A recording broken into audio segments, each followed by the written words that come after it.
You're in charge. Go ahead and call this meeting to order. First item will be the invocation. Don Barnett. Shall we pray? Father, we ask that you guide us in everything we do as we are servants of yours, and we want to act in a way that is respectful of the fruit of the Spirit, and that we show our patience and kindness towards everyone. As we consider what we need to do for this city, we ask that you continually guide us and that we act in a way that is pleasing to you. We ask all this in your Son's name. Amen. Thank you, Don. Item number 1 on the agenda is the Visitor Citizens Forum. Any citizen with business not scheduled on the agenda may speak to the Economic Improvement Corporation. No deliberation or action can be taken on these items because the Open Meetings Act requires an item be posted on an agenda 72 hours before the meeting. Visitors are asked to limit their presentation to 3 minutes. I don't have any visitors card. Any visitors here that wish to speak? None? Okay, we'll move on to item number 2A, which is the approval of the minutes from the regular EIC meeting held on February 18th of 2019. Those are in your agenda package. I have a question about 3C on the minutes. No, it was on the agenda, sorry. Let's see. On the minutes. Well, that was a KEDC report, which, did we not get that? We didn't have one last We week. didn't have one last week. Okay. I know you will. Any other items or questions? Well, seemed like the newspaper said we approved the parking lot agenda, so I'm not sure why it's on here again this month. We didn't. That's why it's on here again this Oh. Believe in what you read in the newspaper. So, I'll make a motion to accept the minutes as Have printed. a motion to approve in a second. I'll second it. Motion and a second. Any further discussion? All those in favor, raise your right hand. That is unanimous. All right, moving on to item 3A, which is the monthly financials of February 2019. Ms. Dozier? Good afternoon. Hi. Your name. I'd like to direct your attention to page 10 of your packet. We'll go through the financials for the month ended February 28th. All right, so first we're going to talk about the operating fund, our main fund that receives sales tax. We received sales tax revenue of $376,000 in February. That's an increase of a little over 6% compared to February of 2018. So that's definitely healthy and strong. I think it's important to note that February sales tax represents December sales tax collection. So February is traditionally our largest sales tax month of the year. And we saw increases in the manufacturing, food service, and construction sectors, all healthy there.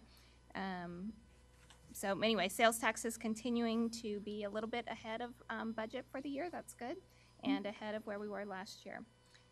Interest income for the month, $7,520. We still have EIC's money invested in Tex Pool, earning 2.58% as of last week, and as always, completely liquid and can be used to fund projects at any time from that investment. On the expenditure side, from the operating fund, we had expenditures of a little over $482,000, and that included all of the usual debt service transfers and administrative fee transfers, plus a $375,000 transfer to the project fund for the River Trail extension to Schreiner. So we're building that up over time. So that's a $1.5 million total project agreement, as you'll remember. And it specifies $750,000 to be paid this fiscal year and another $750,000 in the next fiscal year. EA will give you an update shortly, but that project is already underway with engineering, so we will be transferring money to the General Capital Projects Fund during the month of March. And let's see, then the next page, page 11 of your packet, this is our project fund statement of activities for the month. So this is, kind of our savings account fund. So you can see that $375,000 transfer in that we just talked about for Schreiner. And then we had a $250,000 transfer out, and that's for the additional tennis center money that y'all approved in December. And so that's actually transferred to the General Capital Projects Fund.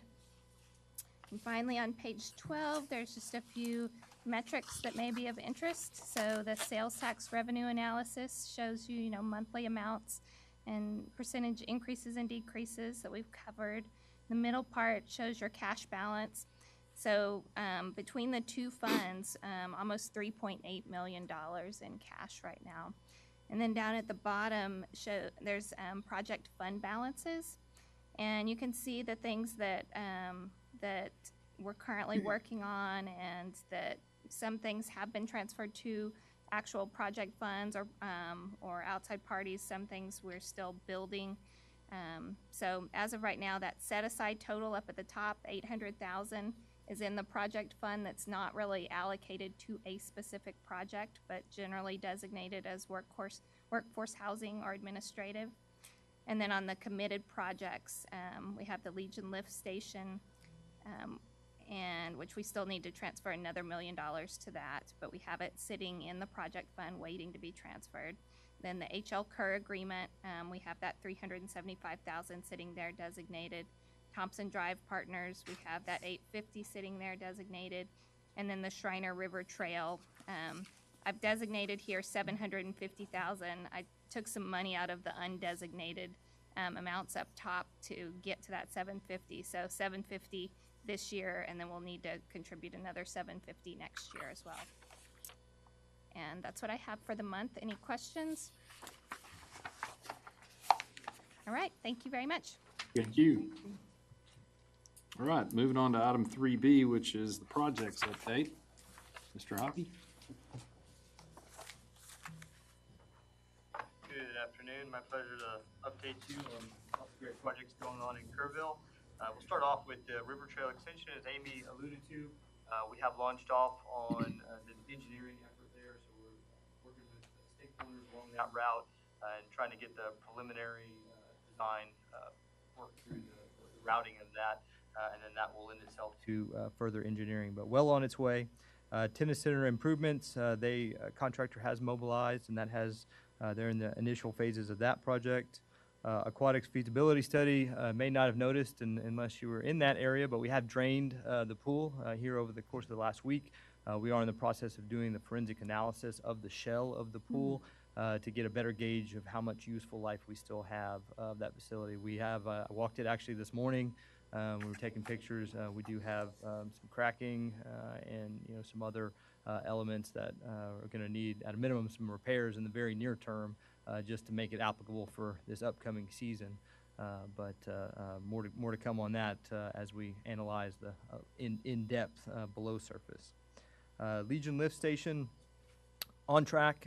We actually got all the utilities out of the way and relocated into new easements. So that contractor is set to mobilize on that project this week. So we're excited about the progress being made there. Reuse distribution lines, all of the application materials to the Texas Water Development Board are now fully submitted. So that is in the hands of the state as far as some of our reimbursement elements, but that is also on track. Econo Lodge, Hobby Lobby made significant progress over the last month. If you haven't passed by there, that site is getting very close to being pad ready. So they're making a very hard push here over the next 3 to 4 weeks to make sure that site can be delivered to Hobby Lobby to go vertical prior to April 15th. Thompson Spur 98 infrastructure, we are wrapping up the design engineering effort there and getting final routes finalized, but that one is on track as well. So lots of great projects moving along. Great. Can I ask a couple of Sure. questions? On the Thompson Road, just refresh my memory, does the city have anything to do with the bidding process? Do we decide who does the actual work on that, or No, does sir. third party? It's done on the private side. Okay. Yes, sir. And I suspect overall that project will see a cost savings because of that. And then we'll make the first funding or first tranche when they actually start laying the lines, or when they actually get those lines completed, or how's that work? The first part. Yes, sir. It's I believe there were 3 tranches that were laid out there. I believe the first one they've not asked for any reimbursement at this time, but the first one was actually set at the period that the property was annexed into the city. That has occurred, and so I believe the plating process is the other trigger for that. EA, if I remember correctly on that, when they let the contract for the lines to come in, would be the first Yes, sir. deal. And then when they come out of the ground vertically with apartments, 110 units, that's the second. And then when they certificate of occupancy for the apartments is the third. Yes, sir. I believe that's correct. Thank you. Any other questions on projects? All right, Okay. thank you. Thank you. Thank you. Next item is item 3C, which is the monthly update from Kerr Economic Development Corporation. Mr. Koenig, welcome. It's good to be here. Good afternoon, everyone. It's my pleasure to update you all on the activities of the Kerr Economic Development Corporation. I'm going to kind of run through from major recruitment to small business support in terms of that holistic spectrum we always talk about. In terms of corporate recruitment, we have been talking about what we term Project SF. It is moving along well. We're looking at having a meeting at their location in Colorado, probably toward the end of April, perhaps mid of April, but we are in good conversation with them, and that's looking very interesting. So that's has relevance to the airport. I will say that we as the EDC have been working very closely with the airport board and a committee to help them come up with their strategic plan, and we're making sure that the full economic development potential of the airport is realized through that planning process. So I think that's a very important aspect. EA briefed you on the Hobby Lobby, but I need to brief you all on a phone call I had about an hour before this meeting. I got a call from my counterpart in Nacogdoches, and he called and he said, I got a question for you. I said, what's up? He said, what have you done with Colette? I said, well, I think the project's going really well. What do you mean? He said, they can't stop talking about how great it is to be doing business with Kerrville. And he said, I just want to find out what you all are doing. And I said, well, I think it's got to be how responsive our staff has been. I mean, I think we've really done a great job in terms of supporting that program, and in terms of supporting them to date. As EA says, you know, they are pushing towards a hard deadline of April 15th so that they can have that up and running by September 15th in time for the holiday season. And they're very happy with that. So that kind of word of mouth out in the marketplace is incredibly important. So kudos to the staff for their great support of that, I think, really critical program and project. If we move on to what we're doing in terms of support of small business, our SCORE program, which I've announced in the paper and otherwise, is being launched. And for those of you who may have forgotten or didn't know, SCORE used to stand for the Service Corps of Retired Executives. It's now just SCORE because you don't have to be retired to be a volunteer. We are a satellite chapter off of San Antonio now, and I'm pleased to say that we have over 10 local businesses that are now receiving mentorship through the SCORE organization. And the businesses are primarily younger businesses, younger folks-owned businesses, but we have some older businesses there. And they really run the gamut from guys who do tree surgery to technology, small retail, small distribution, and others. So it's we have a chiropractor in there as well. So it's a very interesting group of people that we are now working with through SCORE to support from a mentorship program standpoint. And I can't stress enough, again, how important it is for us to continue to work towards developing our entrepreneurs here in town. As per the Kerrville 2050 plan and others, this is a segment we really want to grow and to grow our economy. So that's very important. I'll also say we are continuing to work with Schreiner University and others to explore what a business incubation capacity here would look like. We at the Chamber and the EDC are working to put those programs into place, education, mentorship, and access to finance. But we're also looking at doing some facility and other stuff in the medium term. And those discussions are continuing. In terms of events, we had a great economic summit. Over 300 people came at that, and our feedback on that's been very, very positive. that's obviously something we're going to continue to work on and to grow. To support our planning for 2020 fiscal, we will be having a shareholder stakeholder conference or retreat, currently targeted for the May 20th timeframe. We'll get specific on it. 19th or 20th is what we're targeting. And that'll be an opportunity for the Chamber and the EDC to get together with all the stakeholders, including KPUB, county, city, EIC, and others, to really go through where we're at and what we want to accomplish in fiscal 20, so that we can kind of align around our budgetary priorities in advance of our budget process into the summer. We want to start doing that as a regular course of business in order to make sure that the wants, desires, and needs of all the stakeholders are represented in that process prior to that process's presentation. And that way we can make sure that all works well.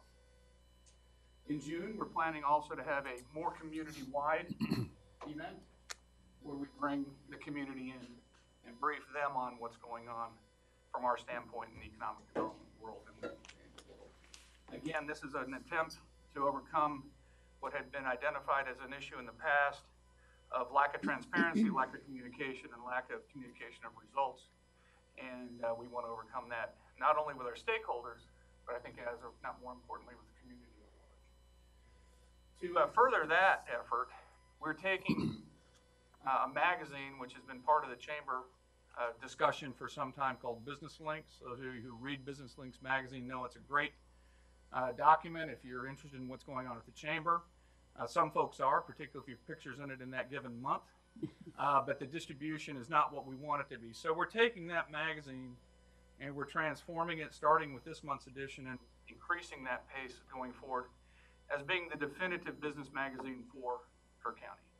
There isn't a competing document or publication. And we see this as a great opportunity to leverage on a publication that has great name recognition and making it more. And that way we can also keep the public involved and keep the public informed as to what's happening in the economic development world and where we're taking our implementation of the Kerrville 2050 plan in terms of tactic and action. And that's something that we'll be working on over the next months. But we are already reformatting it and restructuring it to be more supportive of that mission. So I will say that in support of all activities, we have been working closely with the city. Sherry, welcome aboard again. Gil and Sherry have been working to come up with a proposal for your consideration to simplify, streamline, and make more relevant the incentive plan and incentive program that we will go to market with in order to attract businesses and primary jobs to come to our community. We expect that process to be relatively short-term in terms of result, and we're hoping and driving towards having that be part of our discussion that we have with the Project SF community toward the mid to end of April. So Gil's doing a great job, obviously. He's making the rounds, he's meeting with a lot of people. He definitely has us on the map in Austin. We are getting leads from Austin now where we hadn't been in terms of primary job candidates and opportunities. We are becoming more proactive, and that's evidenced by a recent visit from a lady from Brooklyn, New York, which was really great to have her in Kerrville. She's an advisor to site selectors and economic developers. She has some renown in the community. She's a friend of Gil's, and she's done projects in Australia, Wales, and all across the United States. I had the privilege of taking her on what we in the government used to call a windshield tour of our community for about 2.5 hours. We went from the airport to the mental hospital and back. And she was incredibly impressed. It was one of those sessions that just felt right. It was really good. In fact, she's planning on bringing her family here on vacation at her nearest convenience. She was that enamored. And if you know folks from New York, they don't necessarily say stuff just to be nice.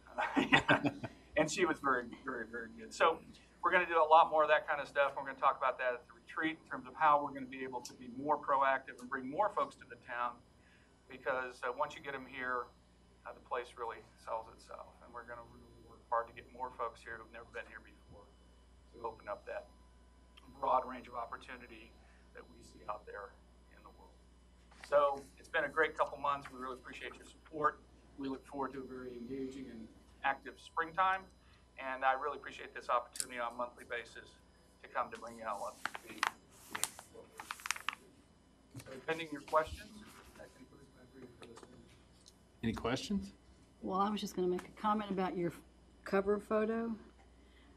Tell Gil to smile a little more. It looks like we're really working him too hard or something. That's his persona, man. I know. Just wanna make sure he's okay, right? He's okay? Oh, he's not- very, okay, good. very happy. He, as you all may know, he's also an actor. And when I was interviewing him, he did say that at times, on his own time, of course, he will take acting gigs. He said, the funny thing is, and I don't know why this is, but I'm always cast as the bad guy, and I always get shot. I said,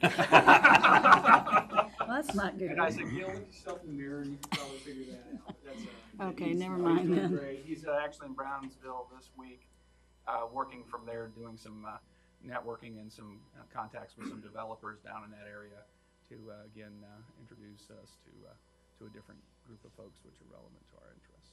So, any other questions? So were you referring to that picture Business on the League. front of Business League with Mark those looks good-looking extremely guys? happy. I know, you are. It's the water.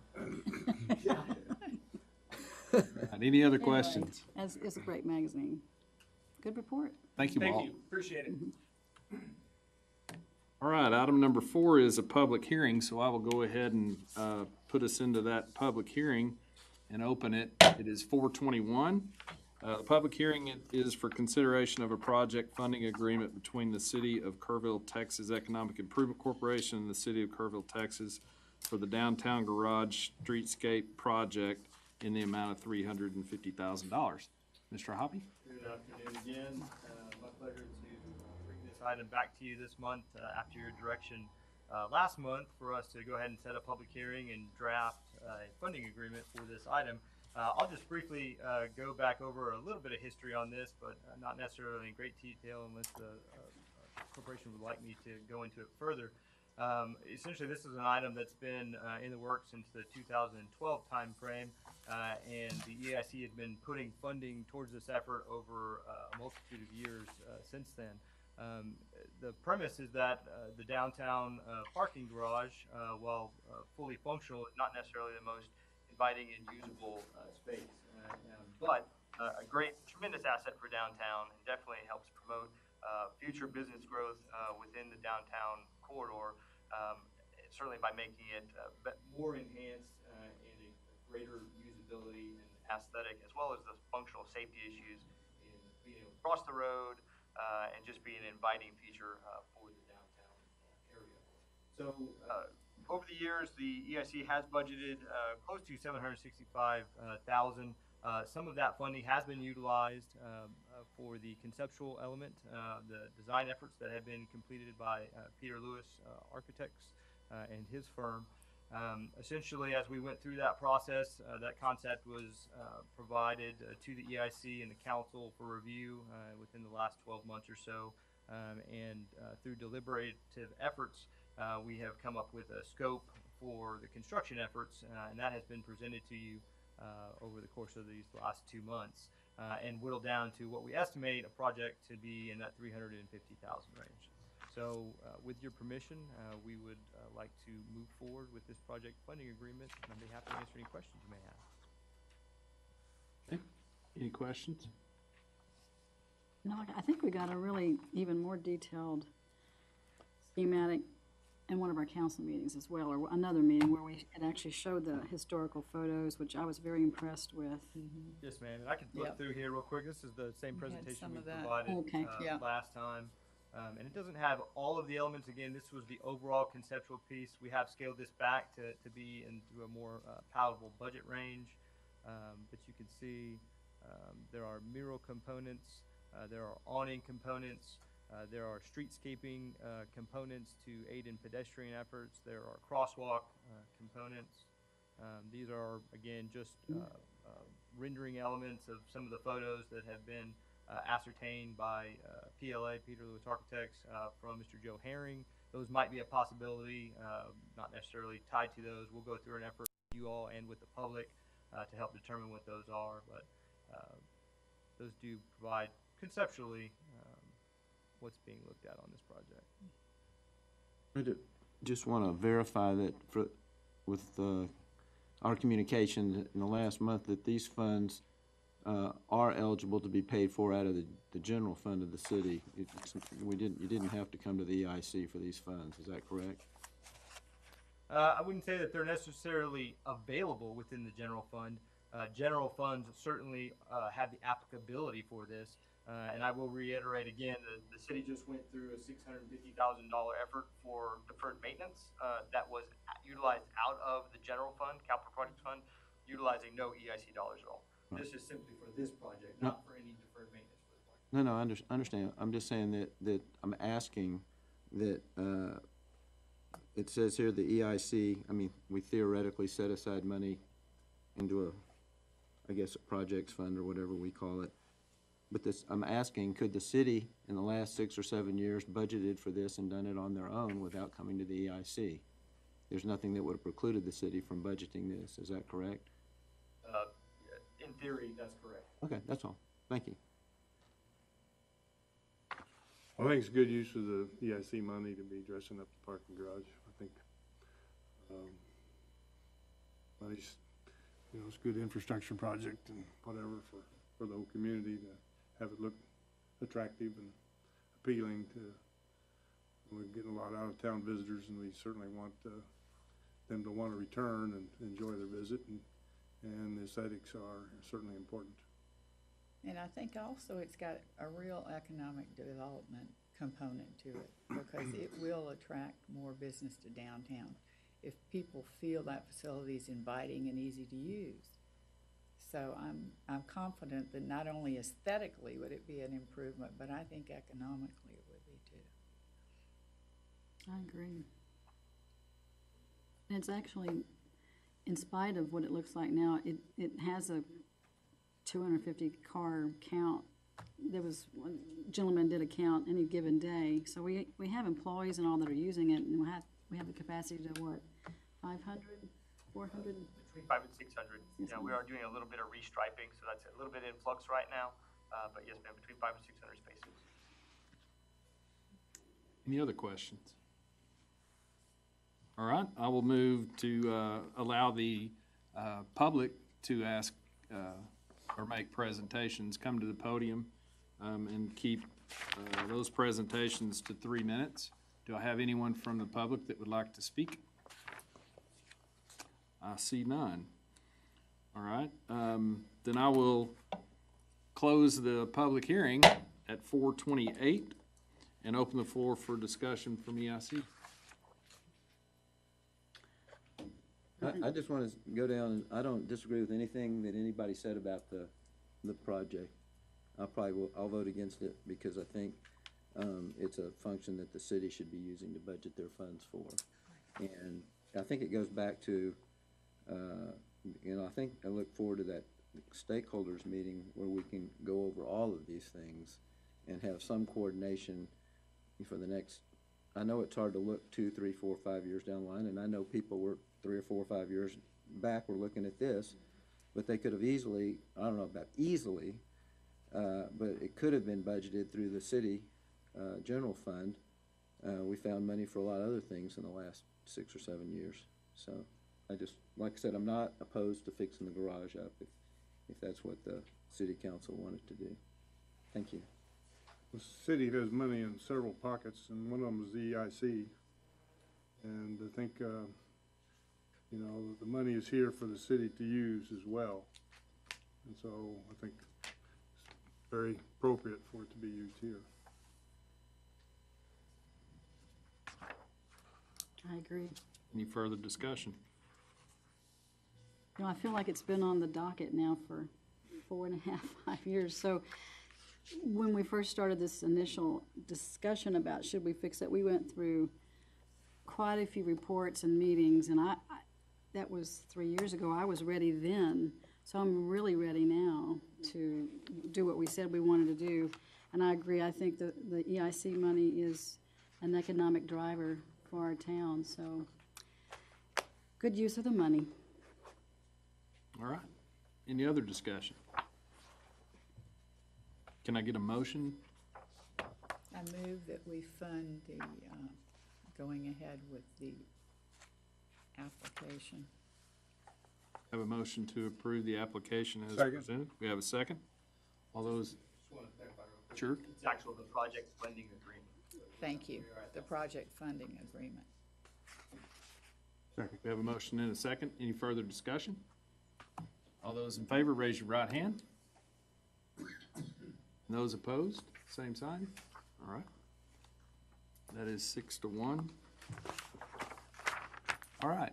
Moving on now to item 55A, which is an application for a project funding request to the Kerrville Economic Improvement Corporation regarding the design, engineering, and construction of an extension of Olympic Drive to Loop 534.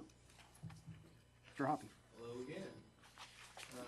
Just going to quickly run through this item. We did present this to the city council last week, and they did move forward in asking us to proceed with an application to this body for potential funding of infrastructure extensions along Olympic Drive. This has been an item that was identified within Kerrville 2050 under E6 of economic development, and that is supporting access to infrastructure necessary to accommodate future growth of housing and business, whether that be water, wastewater, power, communication, roads, etc. And the city is involved with not all of our utilities, but certainly in coordinating those and in helping coordinate, quarterback all those different infrastructure utility elements for our development community. This was also, this extension as a roadway was identified within the recently updated master thoroughfare plan, which was a part of the Kerrville 2050, which, as you know, went through a pretty extensive public engagement process. Very extensive. The project consists of approximately 2,600 feet of new roadway surface and curbing from the top of the hill at Olympic, the existing Olympic Drive, down to basically the signal across or at Tybee High School on Route 534. So basically goes down the other side of that hill structure. It also includes sidewalk extensions and pedestrian crossing enhancements, the extension of sewer service main, which is along Route 534 up the hill, and then the design and engineering efforts associated with that. Our total estimated cost for all of those components is estimated to be just a little over $2.2 million. EIC request is for $1,050,000. Here you can see an aerial of the property that we're talking about. This is located, I'll talk about it a little bit later, but this is located within Strategic Catalyst Area 8, which was in Kerrville 2050. You can see on the very bottom of the screen, just as a reference point, that is the Olympic pool, which we were talking about earlier. That blue and green line then extending up to the north is the existing Olympic Drive element, which terminates basically at the corner of that property. The entirety of that square basically coming up from Singing Wind and to the right of Olympic is city-owned property. Opposite of that, or actually just north of that, is additional city-owned property, but that is not park property. That is the 33 acres which we have talked about in the past as potential property that could be developed for business or workforce housing interests. In the red area that is designated, that is the actual right-of-way element. That is dedicated right-of-way that was dedicated by Schreiner University some time ago in part of the exchange of efforts when the city paved Main Street that goes by their campus, their main campus. The property to the north of that is roughly 200 plus acres of Schreiner University property. A parcel of that is 35 acres has been recently sold to Kerrville Independent School District, which has really been the driver for the timeline for this project. Certainly the extension of Olympic has been talked about in the community in the past, but the driver for this is that KISD will be through the construction of their new middle school facility, which passed in the 2018 bond program. This is proposed for the location of that. And so they, as the developer, will be required to develop their pro rata share of the infrastructure, both on the sewer component as well as the roadway component along that extension. Now, because they're only a partial owner of the property, they're only required basically to provide for the infrastructure. Again, their pro rata component of that, which is a little less than half. The other elements would be required of the other property owners, being Schreiner University and the city of Kerrville. So what the city has brought forward is to request EIC funding to go ahead and complete the full extension this time. It was the opinion of staff and of city council that it makes sense to, when you're doing a construction project, to have it a holistic construction project rather than just a short driveway, but that was in the best interest of the community overall to have that full roadway extension completed, to have that full sewer extension completed, and that would also promote economic development within this strategic catalyst area, which has been identified by the community. So with that, I'd be happy to answer any questions you may have. I'll go through just a few brief slides here. This is just a very rough preliminary design element. It's gonna be a boulevard or gonna be a regular road? Yes, sir. So we would, what we would propose right now is to extend Olympic Drive as is currently designed, which is we have 86 feet of right-of-way. We would be looking at roughly 60 feet of developed surface. We would have essentially two drive lanes, one in each direction with a center median. And then we're proposing, instead of having two 5-foot sidewalks on either side, actually providing for a 10-foot sidewalk element along the entirety of that northern boundary on the school side to allow for better pedestrian access as well as bicycle traffic. Because of the elementary, the existing elementary, as well as the new middle school and high school, we anticipate quite a bit of pedestrian and bike traffic along this corridor. Is that gonna be offset from the highway or from the road itself, or will it be adjacent? At this time, that's what we are proposing. We're proposing a little bit of space between the roadway and What's a little bit? Well, probably between 10 and 12 feet. We have enough right-of-way within the overall 86 feet. We feel like there should be a little bit of separation there. Yeah, there should be. Yes. There should be a 10 feet minimum separation. Yes, sir. That was my question. And the middle lane's gonna have left turn pullouts.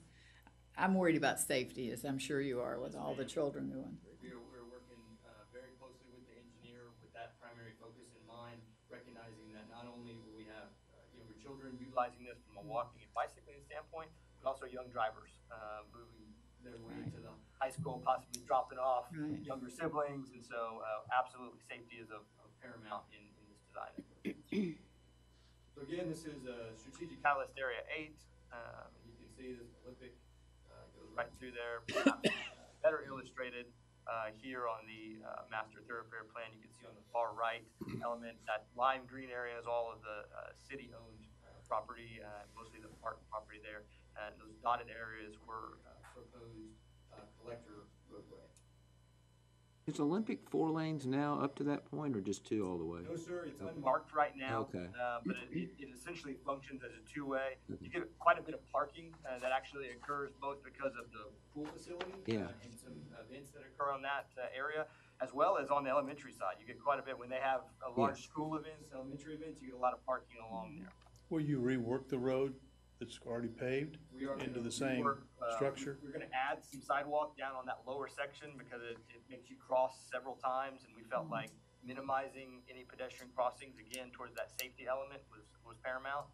And so we're actually going to connect some sidewalk pieces across there because we think that will assist in minimizing those pedestrian crossings. Junior high is a big drop-off system of dropping kids off and picking up. So their whole traffic pattern, there's a police officer down here every day, so it's a problem. That's right. That's right. You might mention the TIA. Yes, so the school district will be going through a traffic impact analysis, and they will be looking at the intersection of Singing Wind and Olympic, as well as various elements within that area. So those are all elements we certainly will be looking at, but we absolutely hear the concern about safety. Again, that's our primary element for design within this roadway. So just timeline-wise, again, we did go to the council on March 12th, and they did authorize us to move forward to this body. Here we are on March 18th, presenting this as project application. We are, somewhat based off of the direction here, working with KISD in the process of a separate development agreement that will outline their pro rata share and the component to continue to move forward. We have organized this in a way, theorized this in a way that the city would be the construction entity, obviously utilizing private third-party construction contract, but we would manage that. We would be the entity that go ahead and move forward with the design engineering effort. That would be a city contract via funds from both KISD and EIC, should you all choose to be able to participate. Again, if we could set public hearing dates as early as April 15th, should you all desire to do so. And I know KISD is pretty anxious. They've got some pretty aggressive timelines to make sure that their campus is open by the fall of 2021. So you back that up with construction and design efforts, and they're really wanting to know which direction the city is going to want to go in the very near future. Happy to answer any questions you have. Yes, sir. You mentioned in the meeting the other day on our GO-TEAM meeting that KISD's money is going to be paid up front. Yes, sir. That's how we're theorizing it at this point. We're certainly in negotiations with them, but we anticipate really from both entities, should EIC decide to participate, is that we would commingle those funds in a project element, and then when we get to the end of the project, again, we would sort through reimbursement if we don't need to utilize it. The reason I ask is because of timing of the EIC money. If EIC were to approve this, that would be not in this fiscal year. Maybe it wouldn't all be in this fiscal year. Part of it would be in 2020. Yes, sir. I think we would theorize. We've gone through a little bit of analysis, Amy and I have, and we would probably split this up into 2 different fiscal years. I don't think we would have any issue with that. We could let a construction contract possibly as early as this summer, but we would have that agreement to back it up. We would have the funds via KISD to begin some of the design engineering efforts. Yeah, are you aware of what the zoning areas are? How that property is zoned around the school? So it's actually not zoned. There's a large area.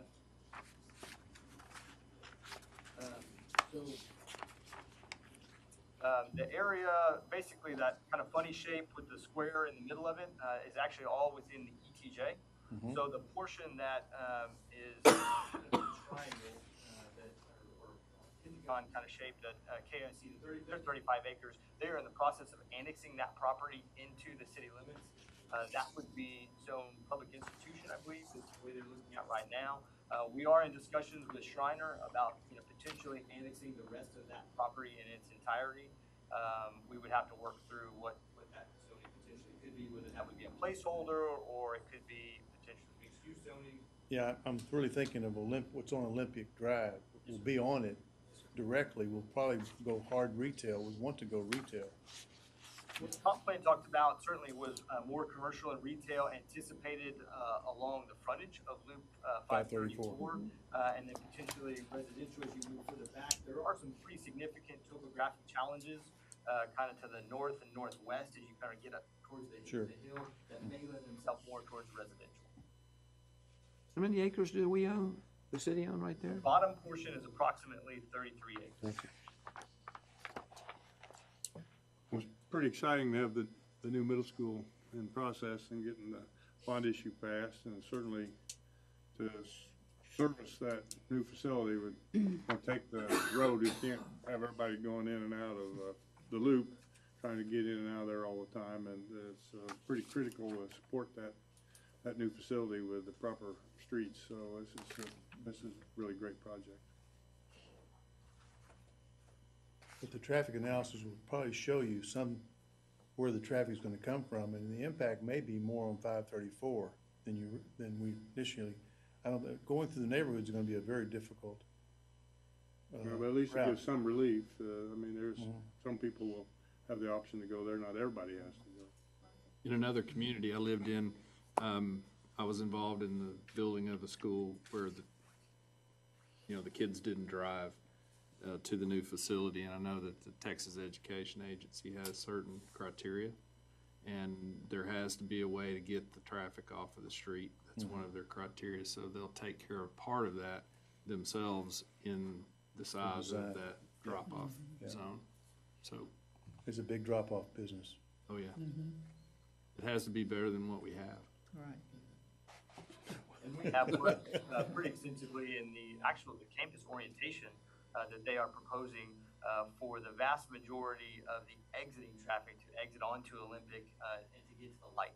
And that way we don't have folks that are trying to cross multiple lanes of traffic onto 534. So KSC's been great to work with and really kind of thinking through traffic patterns even prior to the TIA. I know there was a mention of a light at Singing Wind and Olympic. That would come out in the study, so Yes, if that would be needed. We will talk through that with the TIA. Very good. Any other questions? So should you all choose to move forward, what we would be looking for tonight is direction to go ahead and draft a funding agreement and then set a public hearing date. Again, we can hustle that up as quick as you would like, and your next meeting is April 15th. Very good. Thank you, Mr. Hoppy. You'll need a motion now, then. We do need a motion to ask the staff to move forward. I'll make a motion that we ask the staff to create a project funding agreement and setting a public hearing April 15th. for our April 15th meeting, sorry. Second? Motion and a second. Any further discussion?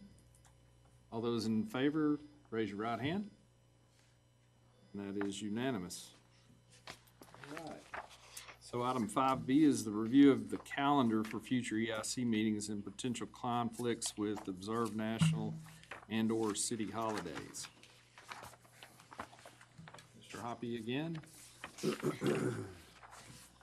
I'll let Ms. Brown jump in here anytime she wants to. I asked her to draft this agenda bill for me in my absence at the end of last week. But I'll just briefly run you through here. You all had asked to look at potential future conflicts with the typical EIC third Mondays. We know that occasionally we have some city holidays and some federal holidays that falls on. So we wanted to bring this item to you just to more for awareness than anything and provide some direction. There's not necessarily any action that has to be taken off this tonight. 2019, for the remainder of 2019, we are not necessarily seeing any conflicts. Although I do want to circle back and talk to you a little bit about the June meeting, the way that the bylaws read in the annual meeting element, how we've handled that in the past. But moving forward, you can see that our typical conflicts happen at the beginning of the calendar year. And so both on Monday of January 20th for 2020 with Martin Luther King Day, and then Monday, February 17th, President's Day. While there's not a city conflict, there's potentially it is a federal holiday, so just bring that to you all's attention. And then also within 2020, this is a little bit down the road, but the December 21st EIC meeting would fall. That is the Monday right before Christmas. So just wanting to, those are the conflicts that we saw looking out at the future dates. You may all know of others that may be out there. We did leave a copy of the bylaws at your desk. The way that reads, the annual meeting is prescribed to technically be the first day of June. What has been traditional, at least in my time in working with the EIC, is that you all have set that by action to actually occur at your normal June meeting, which occurs on the third Monday, and then you're not having an extra meeting, or you're having a meeting followed up by an additional meeting both on the same day. So that would be the only thing. We just want to bring that to your attention. And it may be in discussions with Mr. Hayes, it may be time for us to look at a bylaw revision, either coming up possibly this summer if you're wanting us to kind of dig into those. I don't think that they've really been touched at all in the last 20 plus years of EIC existence. And so by the way that we're operating and practicing right now, we may want to give a look at those and just make sure that they're within the elements of how you all want to continue to operate in the future. So, Right. anyway, again, no action necessary tonight. Just want to bring these to you all as we present those potential conflicts. Like I said, I don't really see any here in the very near future, but could have some kind of beginning of next time. Are these paid holidays? Not for us. For us. We will increase the pay paid holidays, we'll put paid holidays. I just want to make sure, if it's going to be paid holidays, we need a funding agreement. Yeah. One question that I do have, just for clarification. Our expiration of terms is it May 31st or June the 30th? I think it's May. May 31st? June 1st. So, With the annual meeting.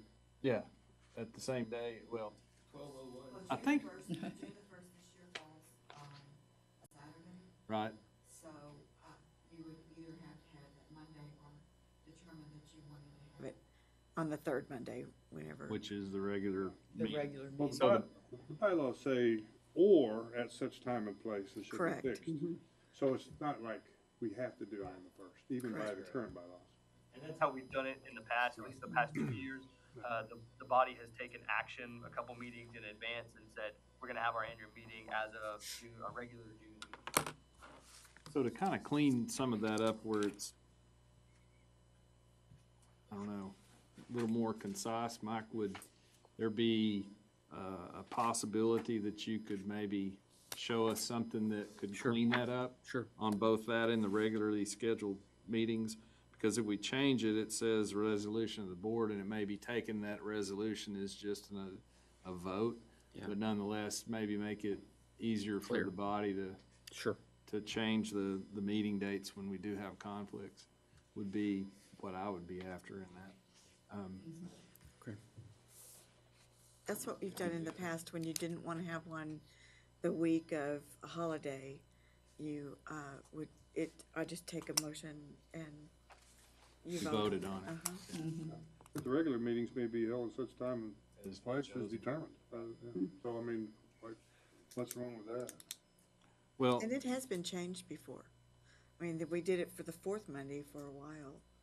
Except that- maybe, I don't know, Mike can clean that up some. Resolution of the board seems more formal than Right. just a vote of us, and we've even done it less formal than that in the I past get, because of yeah. conflict. So I don't know if we can make that where it fits.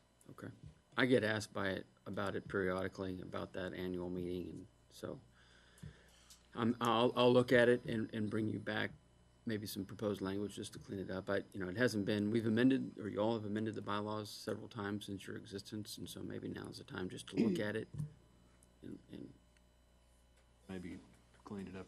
So it would be good to have the annual meeting with the new set of members, right? So if all of the appointments take place in May, then the meeting would be having Somewhere after that. that year's appointments. Yeah, I think functionally it's worked pretty well to have it at the kind of mid to late part of June at your normal regular meeting, but certainly we serve at the door of the body. Okay, just something to look at. Okay. And just for, I won't be here next meeting. I won't be here either, I'll be in Cuba teaching English. Do we have a party? The guy's Wait day till we party. leave to have a party? So we will, if you guys will let Cheryl know your dates that you'll be out, and she'll keep up with whether we're gonna have a Forum quorum if or you not. need, yeah. And then if we need to change, we can do that, please. All right, thank you. Item 6 is executive session, or do we need to go to executive session? We do have some things to talk about. So I would take a motion with item 6A. So moved. We need to take the Section section. 551.087 Oh, you gotta say all that? and all that? Yeah. Your motion includes all Yeah, that? all the Wait a minute, numbers. Don. You Have a to do it motion? the real Second. way. We have a second. Let's move into executive session. It's 4:54. Everybody here? I believe we are. All right, we'll bring the meeting back to order. It's 5:10.